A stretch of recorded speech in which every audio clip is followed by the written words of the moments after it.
And before we start our business meeting, we've already noticed we have a very special guest here today. Martha Hilley is with us. And Martha is our national president. And as other presidents like myself, we've been kind of shocked this year, as to how our jobs have changed because of what we're facing. And so anyway, it's just a joy to have Martha with us. I had a 1-hour conversation with her this summer as she reached out to all of the state presidents. By the end of that hour, I felt like I had a new best friend. So I think that you're going to feel the same way when you get to hear her. So I'm going to turn it over to her. Let's welcome Martha Hilley. Thank you, Margaret. I do have a new best friend, and you have a new best friend too. It's wonderful. It's wonderful. So hello, Montana. It was 18 years ago, the last time I was in Montana, and I was in Great Falls for a state conference. So it kind of wraps around 2002. I looked it up so that I would know. So it is an honor for me to be able to welcome you to your virtual state conference. I hope that I'm going to be able to kind of listen in on some things today, kind of in and out, and I'll do it very quietly and I'll have a black screen so that I don't disturb anybody. So, but there's a lot of things that are wonderful about Zoom. There are a lot of things that are not wonderful about Zoom. But one of the things that's wonderful about Zoom is I have been to 9 state conferences this summer and fall. And it's just fantastic, So just like I got to know presidents all summer long, it's like I'm getting to know the membership now, which is really great. All of you should have received an email about a month ago, maybe not a month ago, from Gary Engel and the board and the conference planning committee telling you that our Atlanta conference is going to be a virtual conference, which was so disappointing to all of us, particularly since this is 2 in a row.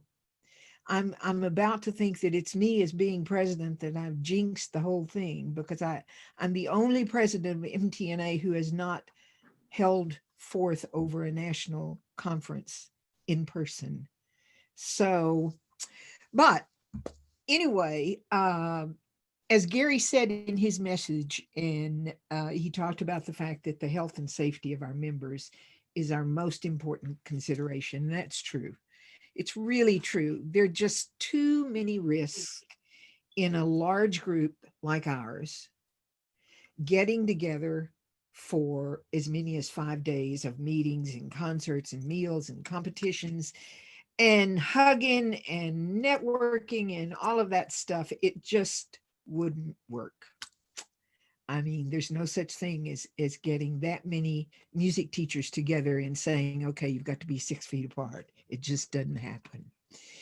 However, I did get to sit in on the Atlanta Conference Planning Committee meeting, and I can promise you that the program that is planned for you in March is exceptional. We had a meeting earlier this week, getting started on it, and it's really going to be exciting. So I hope all of you will plan on being there with us virtually. Those of you who already know me or have gotten emails from me or have gotten texts from me know that I adopted a new mantra since the pandemic kind of settled in among us. And at the end of every email that goes out from me, you will find, be careful, be safe, be mindful, and above all, be kind. Now, I sent an email to one of my grad assistants, former grad assistants, who's now teaching in West Virginia. And almost immediately a reply came back from him that included a poem by Naomi Shihab Nye. I don't know if any of you know of her name. She's actually from San Antonio. The poem was titled Kindness. And I thought that would be a good way to start you off on your conference. So if you don't mind, I want to read this poem to you. Before you know what kindness really is, you must lose things. Feel the future dissolve in a moment like salt in a weakened broth. What you held in your hand, what you counted and carefully saved, all this must go so you know how desolate the landscape can be between the regions of kindness. How you ride and ride, thinking the bus will never stop. The passengers eating maize and chicken will stare out the window forever. Before you learn the tender gravity of kindness, you must travel where the Indian in a white poncho lies dead by the side of the road. You must see how this could be you.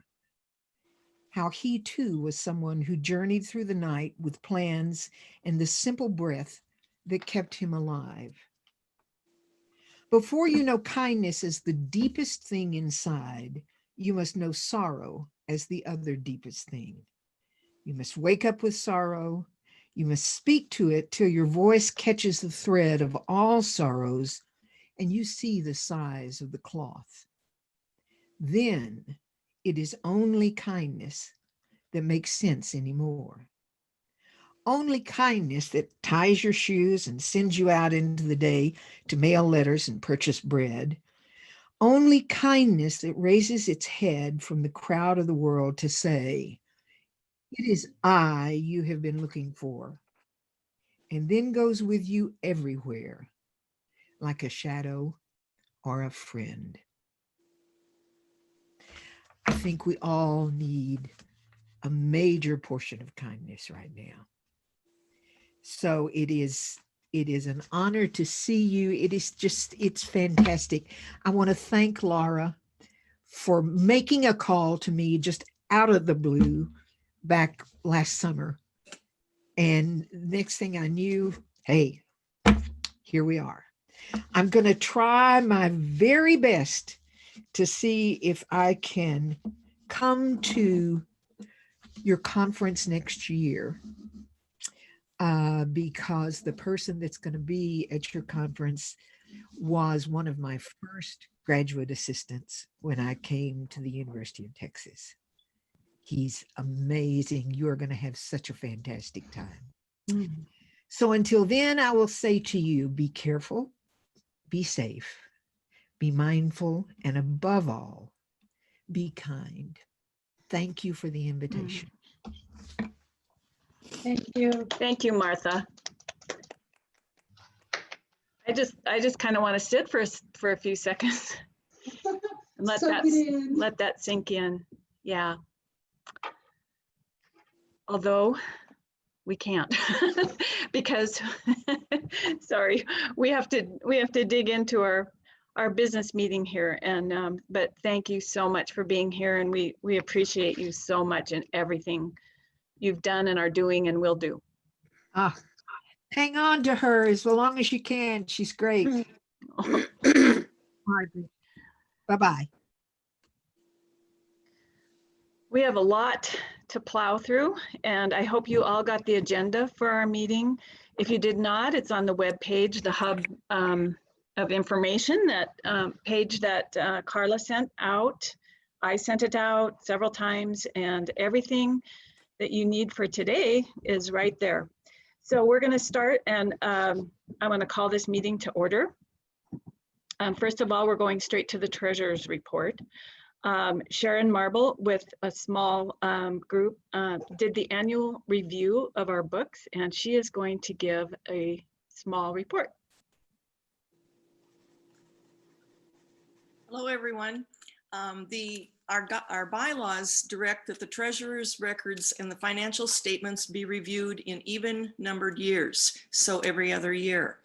The review was completed on August 29th by Sandy Soltis and myself at the request of Margaret. Carol Matthew was unable to make her schedule work with us, so the two of us did it. Carla provided all of the items, the records, the receipts, the bank statements, and the portfolio papers, all very neatly organized. And so we went through the first fiscal year and the second fiscal year basically with no problems. The first year, our portfolio increased about $780, and the bank statements, everything we cross-checked, deposits and expenses, everything was in order. And we just asked for an explanation of what the Montana Arts Council grant was that we had received, because we didn't know about that. The second fiscal year, our portfolio from Capital Group grew about $1,380, which was great considering the downturn of the market in 2020 at the beginning of COVID. We all know what happened in our own personal experiences. The bank checking account, we had a couple of questions. Stripe, who is our credit card payment processor for the online payments, provided some questions that we couldn't answer with the bank statements. And so it was a little confusing to follow. And then also the legacy fund dollars were mentioned in there. So Carla and I met in person here in Billings on October 2nd. She ran some additional reports. She eliminated the legacy fund dollars because they don't start until our next fiscal year, and answered the questions. Mainly it was because there were 4 checks that were still outstanding and a bank deposit that was outstanding. So that made the bank balances and Carla's reports, which are generated from Quicken or on Quicken from the check register, made them coincide. So at the very end, the bank statements do not, they show a dollar amount, but they don't reflect the scholarship funds, the Cinda Tompkins Scholarship, the June Warner Scholarship, and the travel grant funds. They're in there, but Quicken has some limits of how Carla can make those things shown, but we know that they're there and accounted for.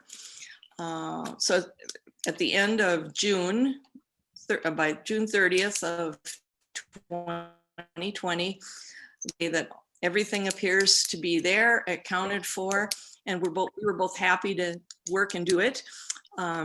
We compliment Carla for the accuracy of her bookkeeping, her retention of receipts, her detailed reports, and her quick explanations to the questions that we had. She does an amazing job as treasurer for our state, and we can all thank her for that. Yes, great.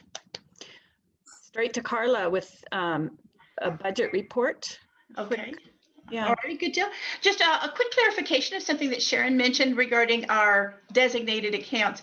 Actually, the report does include those items, and I run a separate little report called the account balances. You'll find all of the financial statements and all, both at our the link for our conference hub that's on your invite that you got. Also on our website, you'll also find it under the About tab and go to annual reports. Those have all been updated there. So we do have an account balances. So it does keep track of it, and the total shows up. I just have the checkbook separated from the others, but the financial reports pretty much include all of that together. So the budget is on page 34 of your conference book. It's also separately posted again on those website links, the same thing. This was done by the budget committee. My task was mostly just to provide them with the data so they could develop the future spending plan, which is what a budget is. So you can review that, and it has been brought to you by the committee. Great. Okay, so I think we can see that there's been a very careful review of the budget or of the whole treasury. And so we're going to have a vote now to approve that treasurer's report as was presented. So all in favor of okaying that? Raise your hand, show a raise. Okay. Anyone opposed? The treasurer's report stands. We're going to move straight on to Marcy Holston, who's going to give us a short membership report. Okay, I got it. Sorry. I'm going to omit names right now of new members, retired members, and just go through the numbers today. And everything will be posted on the website. Total members as of up to date is 109. We're down 3 from the same time last year. Our nationally certified teachers are at 22 now. We have 5 student members. We have 2 retired members, 8 new members, and 2 transfer members. Thank you, Marcy. And yes. Yeah. Okay, so are you sure? Because yesterday I thought it was that we were 3 members above what we had last year.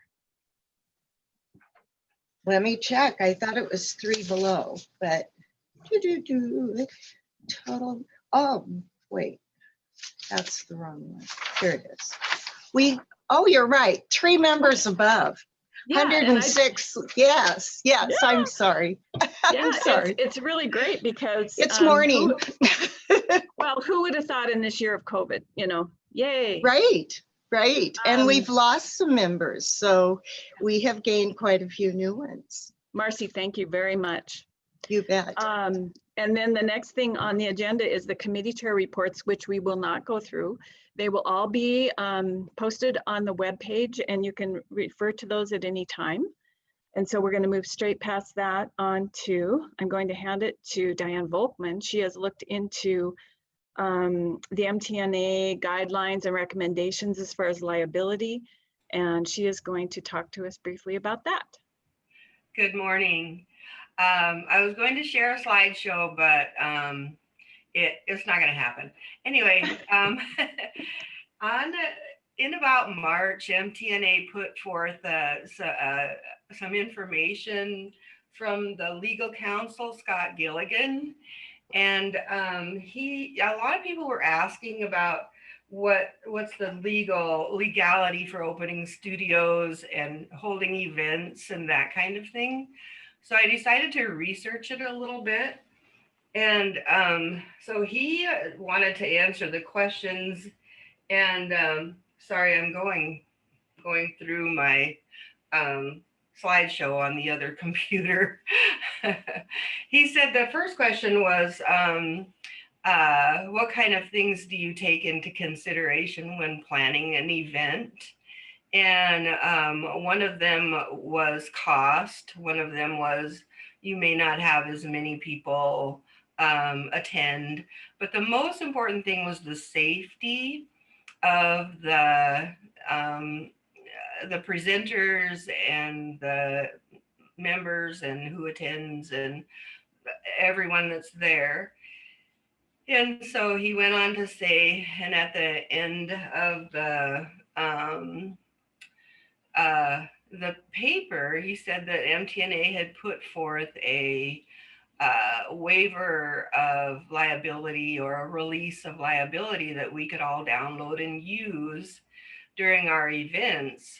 Well, I had heard kind of through different avenues that in Montana, that's kind of not a possible thing. So I talked to Jessica, and she has that avenue towards legal advice. And we found out that, in fact, no, that's not a clear Montana law. Let me read what we found out, and I'll be looking sideways, so I apologize. But in Montana, you cannot waive negligence, which means that you cannot act in a careless fashion and then have people sign a liability to a waiver that covers your negligence. So we're required to act in a responsible manner, which means basically using common sense. So that was one avenue or one thing that I found that was a Montana concern. The the second question was what is our liability for holding an event if in fact someone does end up with COVID? And there are three things that have to be put into place, and one of them is causation. They have to be able to prove that it was actually at that event that they contracted COVID, and that's almost impossible because it's so everywhere.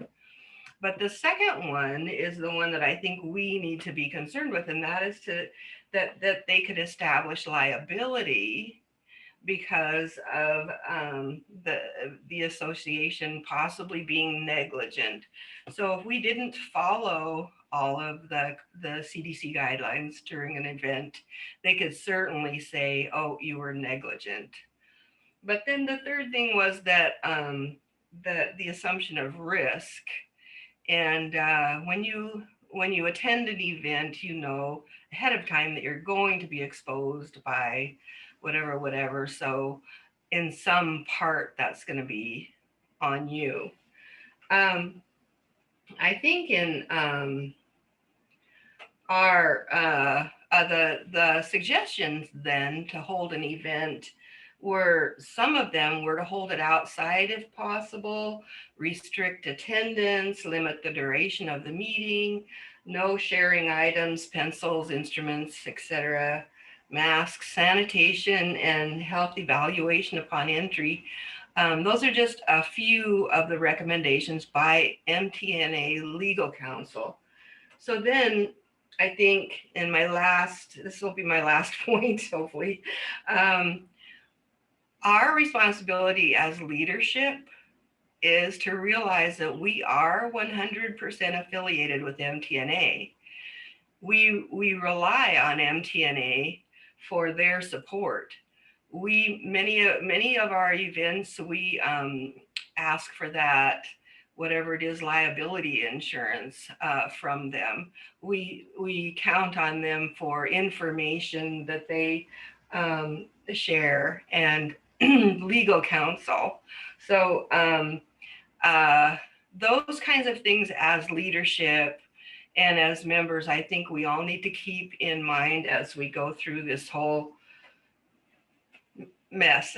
And if you want to know more, just go to the MTNA website, and above the website is a menu that says Learn. Go to Learn, and then click on Studio Resources, and you can read the entire paper that was written, that came from Scott Gilligan from MTNA. So that's it. Hopefully that gives you some food for thought. Thank you. Diane, thank you. That is really important. And I think we all need to check into that on the website. So thank you. Thanks. The next item that we're going to move to is we've had to purchase a Zoom account just to be able to do this today. And we've been conducting meetings for weeks, and it's been a bigger expense than we can just decide on our own to spend. However, it was worked into the new budget, and we feel, the board, the executive board and the board feel that it's something that we need moving forward. We just don't know, and it's proving to be a really valuable tool. It was approximately $159. Is that right, Carla? It was 125, 24, because we got it on sale this year. There are normal prices about 150. So depending on what sales and coupons they're running when it's time to renew, then, but I think we budgeted 150 in the new budget. Okay, so what we need to do is vote on that just to make sure, because it's over the $100 mark. So the executive board recommends this, so we're going to have a vote. So would all in favor of keeping the Zoom account for the next year raise their hand? Is anyone opposed? That passes, and we will keep our Zoom account. Okay, next we're going to move to past President Jessica Olson, who is going to give us our slate of officers. Hi, Hey, Jessica. everybody. It's great to see you all in person, even if from a distance. I this summer virtually met with our nominating committee, comprised of Diane Volkman, Sharon Weaver-Knowles, and Kate Hansen, to put forth some nominees for president-elect. And we're very pleased to report that Ginny Reese of Kalispell has agreed to serve as our president-elect for 2020 to 2022. So huge thanks to Ginny for being willing to serve in that capacity. It's a big job, but a very rewarding job, and we're very grateful to have you on board. We're also going to have a new membership treasurer, Cassie Bach, who's a student at U of M currently. And so we're thrilled to welcome her to the board, the executive board as well. So I'd like to make a motion that we accept this slate of officers for 2020 to 2022. Yes, so moved. All in favor? Anyone opposed? And we have a new officers. Thank you very much. Yay! Sorry, don't you need a second on that? Oh, we need. Yeah, I was going to second it. So Thank you can write very me down much, for a Lynn, for second. catching that. Yeah, thank you. Second. Margaret, I just want to take a minute as well to thank you for your service as our outgoing president. You've done a fantastic job, and I think we can all agree that you're a huge asset to our association, and we're very grateful to you. Oh, thank you, Jessica. Well, it's been a pleasure. It's been an honor. Okay, next we're going to move to old business, and Laura Dietrich will be giving us two short reports, one on our MMEA presence and one on Tammy Park's paper. So with the Montana State Music Teachers Association and the Montana Music Educators Association, we have been trading in-kind advertising with each other and each other's publications. So if you get the cadenza, you've found MSMTA ads, and of course you get the Montana Music News, in which you have found an MMEA ad. We've also been hoping to attend the MMEA conferences and their exhibit, their vendor exhibit hall, so that we can be a presence there. This year, because it is online only, that made things very simple. They asked if we wanted to give away a raffle prize as well. And so what we did is we decided to give away a free teacher fee to one of our festivals, which is a great way of encouraging people to consider festival with MSMTA. The winner of that certificate can register a student at any of our local festivals or next year's state festival with a free teacher fee. All the information for them to be able to do that is on the certificate.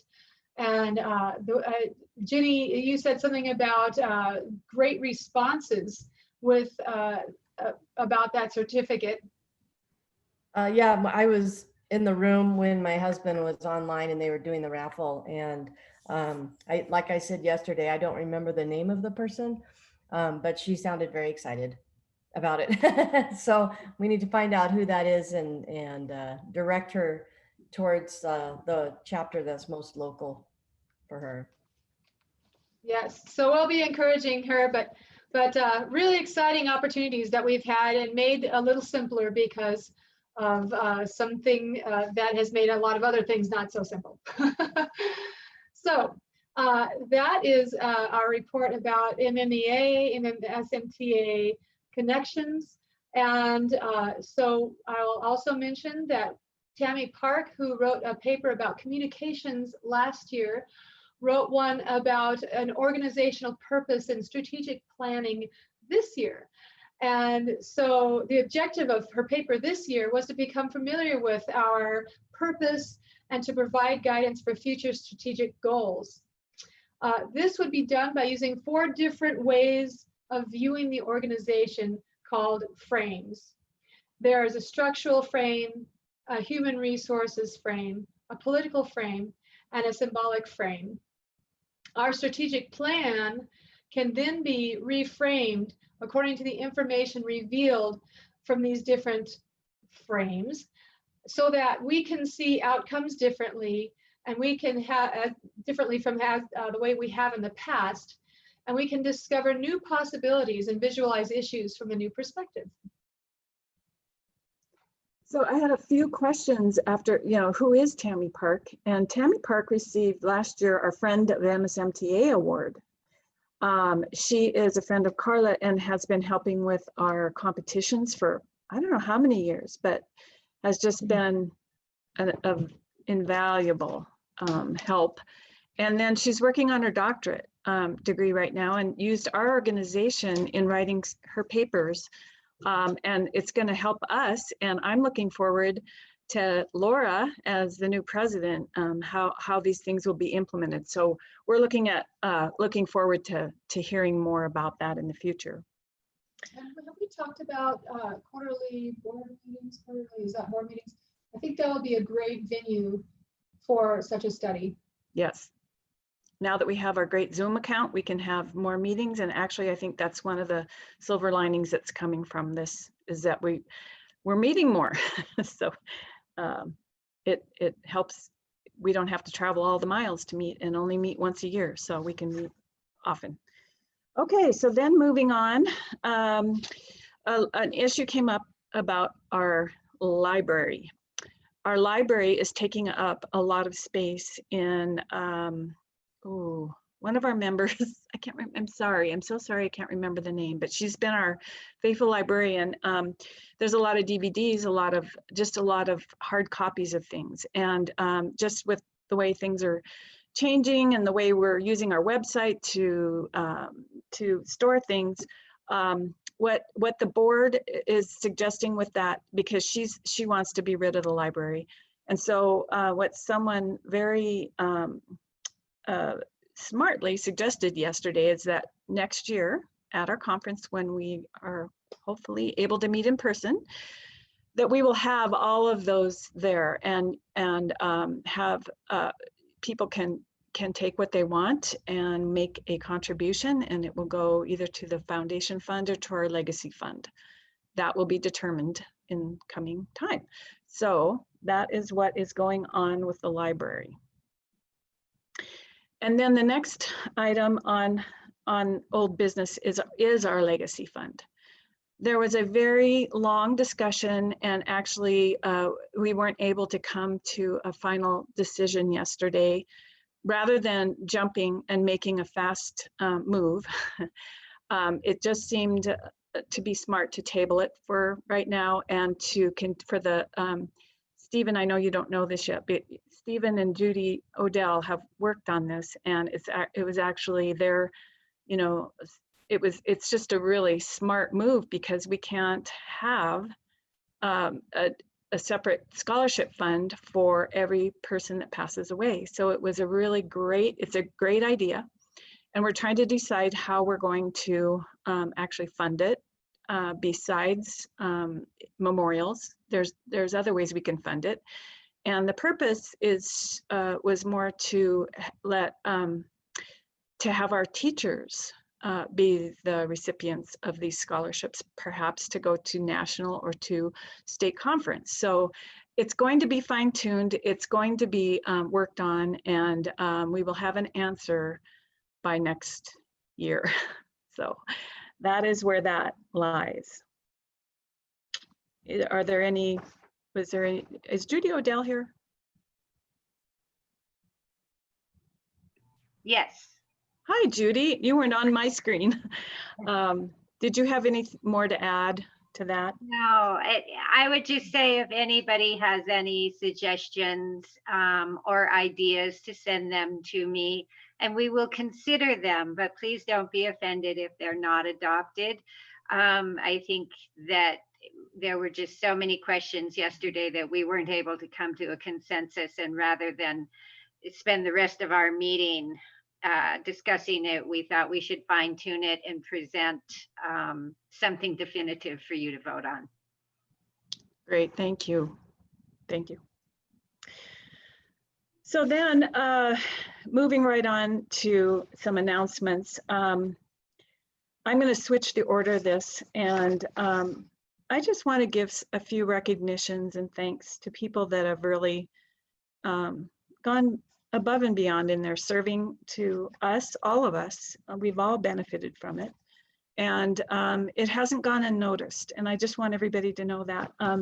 First of all, Chris Hahn, who's, he's not getting, we're not letting him go, but because we love having the students from the U of M come and present and all he's done, but he has faithfully served as the college faculty chair for a long time. And so there's going to be a change in that position, and it's going to be Ken Christensen and Julie Goswell at MSU are going to take that position. And so thank you, Chris, and thank you, Ken and Julie, for taking that. Also, I want to thank Marcy Holston, and I know it's already been mentioned, but Marcy, you have been on our executive board, and you have served faithfully as our membership secretary, keeping track of our membership and giving us our reports and coming to all the board meetings. And we really appreciate all you've done and hope that we get to see you serving in another capacity too. So thank you, Marcy.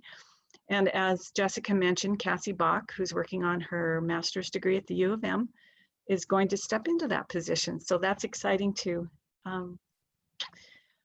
Also, I want to thank Ruth Plesner. Ruth has worn many hats for quite a while, and she's made a decision to step back a little bit and take a few of those hats off. So Ruth has been functioning as our IMTF chair, the Independent Music Teachers Forum, and we have enjoyed those so much. It's really one of the favorites of our conference every year.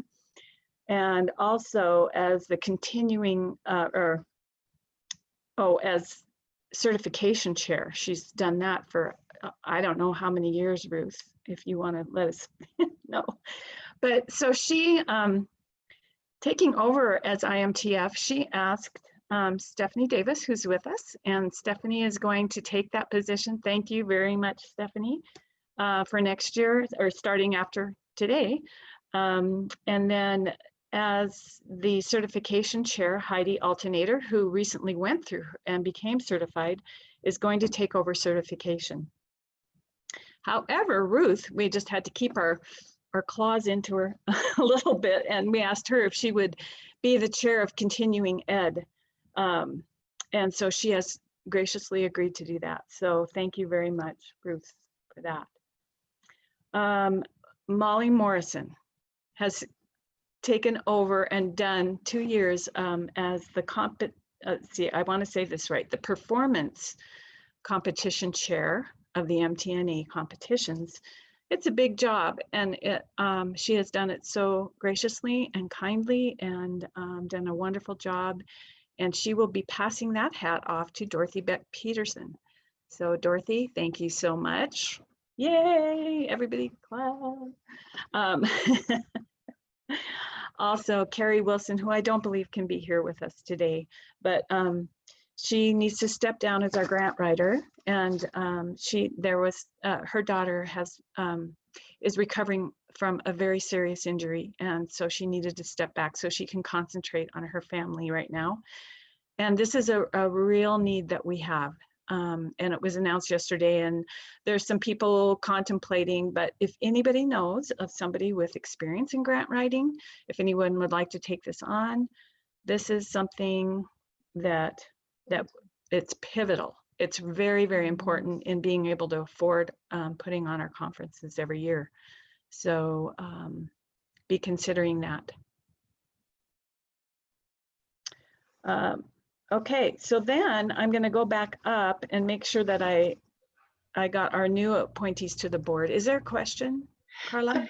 Just when you get a chance, to go back to old business about how we split the foundation raffle money, but when you are ready to go Okay. back to that.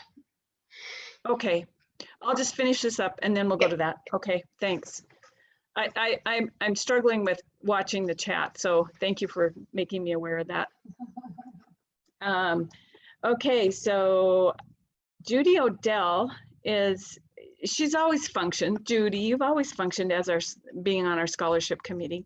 And the way the board was reconfigured, we need a chair for that. And Judy has graciously agreed to be the scholarship chairman over the scholarship committee. So thank you for that. And Ginny Reese, not spelled with a C, spelled with an S.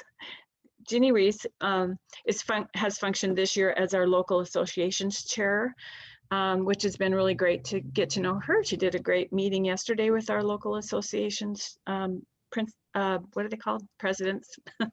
And it was a great meeting. So Ginny, thank you very much. And I think that covers that, all of our new appointees to the board. If I missed anybody, please put in the chat. So then going back up,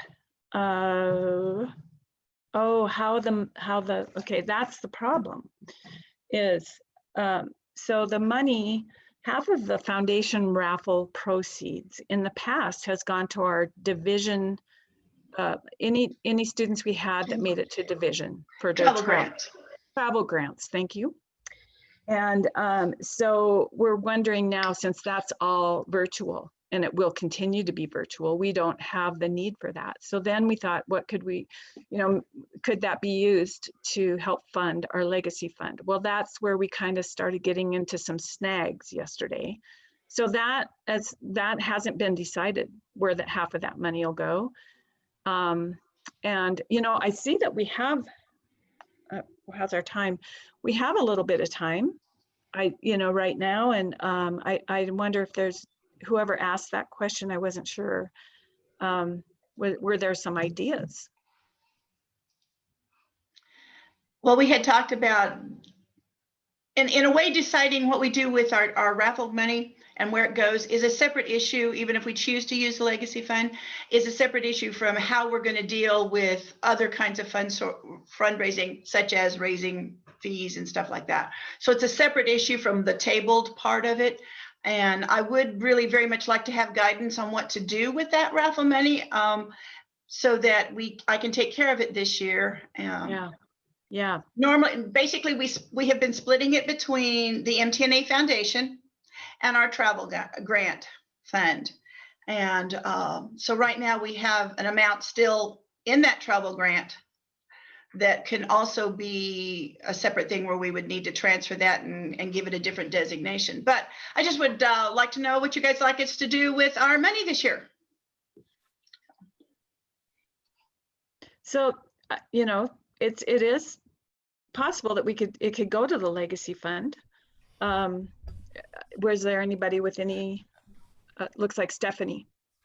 If we have used money in the past to help students who go farther in competitions travel, perhaps we consider using that money to help pay. Are there additional fees for extra levels? Could we help them with the registration fee so that we're still helping them out? It's an idea.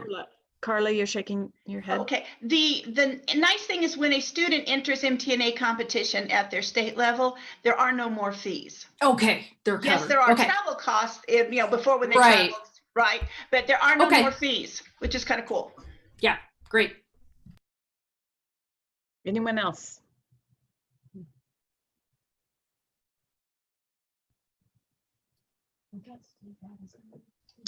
Steve, did you have your hand up, Stephen Hesla? Yes, I was actually going to ask the same question if there were additional fees, because if we can figure out ways to help students in some way, that is the original intent of that part of that money, at least. So it seems like it's worth some discussion. Right. Yeah, Judy Odell, would you talk to us? Are you there? I don't see you on, but yes, I'm here. Okay. Can you talk to us about what your idea was? about using it? The legacy fund? Mhm. The legacy fund, when we talked, was rather than helping students to do something that would help the teachers. So we proposed that we have one teacher annually that would we would help go to national conference. And yesterday it was suggested that perhaps state conference. So that's where we haven't nailed that down yet. We talked about a slight increase in dues to supplement the legacy funds so that we weren't using all legacy funds for teachers going to conference. Oh, thank you. What have I left out? You know, I think that sounds succinct. This is why we ran into this yesterday, because Carla, well, number one, today Carla's wondering, I got to know what to do with that money. But yet we had kind of this, well, wait, some people wanted to help fund something for teachers, but some people were like, so that is why we got to this place. So that is why, Carla. See if you can separate the two things. What Judy's talking about is just what would we be using legacy funds for? Okay. Versus what are we going to do with our raffle, the money that we collect for the raffle, and how are we going to split that? And if you want to keep that half of it going to a student assistance thing like our travel grant fund, there in the future when we have in-person events, the finals will be in person. So we would have possibly we would have state representatives going that part. And so there's travel needs there. So that's just all I need to know is how do you want that? Really, it's separate from the separate issue of what are we going to do with the legacy funds in the end versus now I just need to do, what am I going to do with the raffle funds? And so. Carla, is it true half of the raffle money goes to the MTNA Foundation? Correct. So that seems great. And then if we can figure out a way contingent upon restoring our state conferences. Right. We can continue to put that other half into the travel grant fund for when it is needed. There's no requirement to spend that money right away. So as needed. So okay, will you make a motion? We can keep the status quo. So I would make a motion. That sounds okay. Great. But state the motion, please. Can you state your motion? I think. You want to state it, Carla? You stated it. No, I was going to say Stephanie seems to have a question. No, I'll second the motion. Okay. So whatever it winds up as, I'll go with what he says. So the motion would be, in effect, that half of the money continues to the MTNA Foundation. That's our gift and contribution to that important, helpful fund, and that the second half would remain with our student travel and student assistance fund to be spent discretionarily. In years that we don't need to spend it, it stays in the fund, right? Okay, so we have a motion. Stephanie seconded. Okay, so we can have a vote. Do you want discussion? Should there be further discussion? Anybody? Okay, we have a little bit of time if there's any discussion from Charlene Logie. I just needed clarification, Steve, that the remaining half stays with the Students Assistance Fund to travel to conference or to travel to convention or to competitions. What do we mean by Student Assistance Fund? Carla has a good hand up. Help us out. It is called the Travel Grant Fund, and it is used to assist students in traveling to competitions. Used to be divisional and national, and now physical only would be national. Do you happen to know how much we have in that fund right now? Yes. Carla, when you said physical would be only national, but you just mentioned earlier physical could be the state in cases where we have more than one entry. Is that true? Exactly. Possibly. Hang on. Here we go. Flipping the page. Travel grant fund is about $672. Oh, that's good to know. Looks like Lynn Bassett. All right, so I agree that we should just kind of leave it in there for a while. With everything changing, it's good to have a cushion there because we don't really know how long it's going to come back. But if we have it there, I think that's better than wiping it out and then having to decide, oh no, now we need it again. So I think we should just leave it.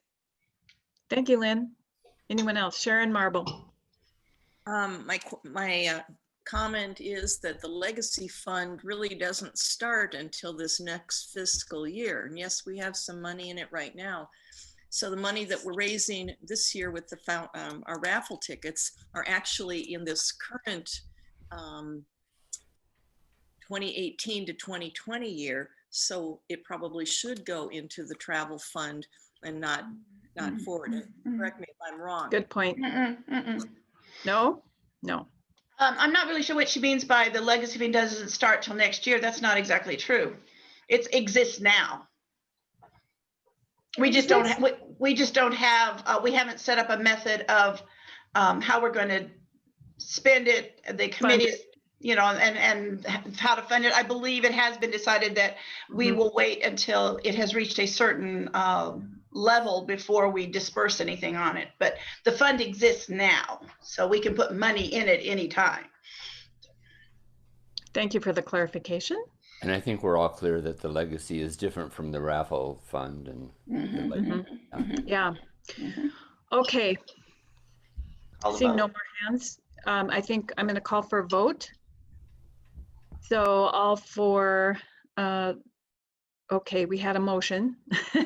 All for that motion, say aye. And those opposed. Motion passes. So it'll stay in the grant, go to the grant, the travel grant. Okay, great. So we're gonna wrap up. I wanted to, before we wrap up, give a huge thank you to the conference committee. I'm getting choked up because these guys have worked. They have worked, Carla Bell, hours and hours, and you guys, you know what she's done, and you're going to see by the end of the day. I mean, it is incredible what this woman does. So I wanted to give a big thanks to her. Laura Dietrich, who, I mean, if it wasn't for her, this wouldn't have happened either, because she had to drag me out of the pit of denial back in April. And so Laura has been huge in making this happen. Linda Holden, Diane Volkman, they have been at all the meetings. They are helping behind the scenes, doing all that we need for today. So let's give them, would you guys unmute? Let's give them a huge round of applause. I don't know what it's going to sound like, but.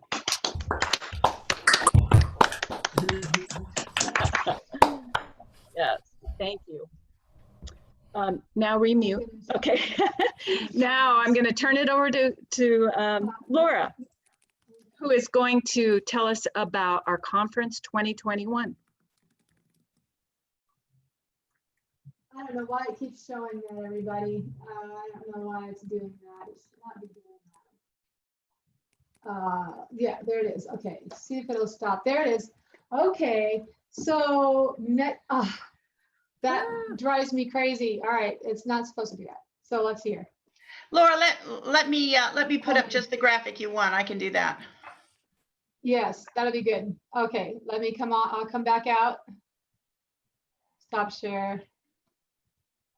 All right, so Carla will have it. And so next year, we are planning to have Joseph Martin as our clinician. And as Martha has already mentioned, he is a former student of hers, one that she holds very dear. I had the chance of meeting him this past February when I went to, of all places, New York. And performed at Carnegie Hall under his direction. And during one of his rehearsals, he played for us a wonderful piece on the piano. And I thought, yes, thank you, Carla. Between the excellent things that he presented, the music theory, the reasons behind the way he composes and arranges, and just his sheer love of music and communicating that with others, I just knew that that would be a wonderful person to come and join us. Carla has also had the chance to be in a session of his, and when I mentioned it to her, she was super thrilled because she learned a lot about intervallic relations of pitch Reading. and what? Reading. Intervallic reading, a way of learning to read the notes. Yes. And so Carla learned a lot about that from him and was just inspired in so many ways.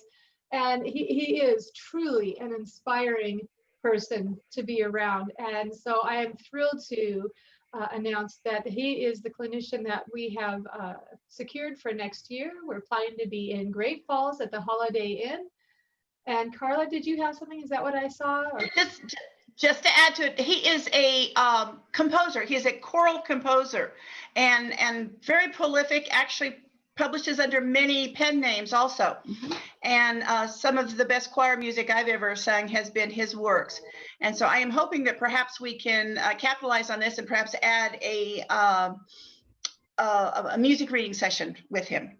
And also to add, help encourage our choral teachers and stuff in the area to come join us. So we have a really neat opportunity here. So. Yes, and you know, that actually is more of an opportunity for us to join with MMEA people. So we're going to finish, that finishes our meeting today. And thank you to everyone. And